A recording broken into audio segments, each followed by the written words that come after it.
सान नुआपाली उच्च प्राथमिक विद्यालय वार्षिक उत्सव सुवर्णपुर जिला डुंगुरीपाली ब्लॉक सान नुआपाली उच्च प्राथमिक विद्यालय वार्षिक उत्सव प्रधान शिक्षक शशिभूषण पुरोहित सभापतित्व अनुष्ठित हो जाए।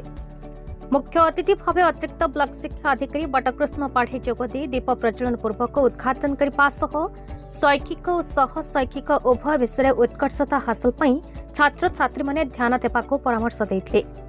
अवसरप्राप्त प्रधान शिक्षक लोकनाथ दंडसेना मुख्य वक्ता भाव जोगदे माता पिता गुरुजन कथा माने चलिबा वर्तमान समय आह्वान बोली कहिथिले। एसएमसी चेयरपर्सन बलराम साउर पंचसखा शिक्षा सेतु सभापति प्रमोद भुए सम्मानित अतिथि भाव जोगदे मनोयोगी हुई पाठ पढ़ी उज्जवल भविष्य गढ़ा प्रेरणा देवा सह शैक्षिक और सहशैक्षिक दिगरे कृतित्व अर्जन करिथिबा छात्र छात्री माननकु प्रमाणपत्र और ट्रॉफी प्रदान करी उत्साहित करथिले।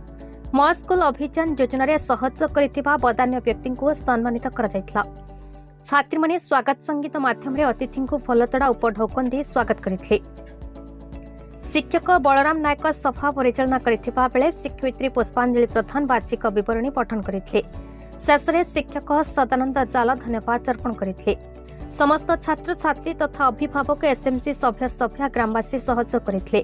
शिक्षयित्री सरस्वती सेठंक तत्वावधान रे छात्र छात्री आकर्षणीय सांस्कृतिक कार्यक्रम दर्शकों मन मोहितला।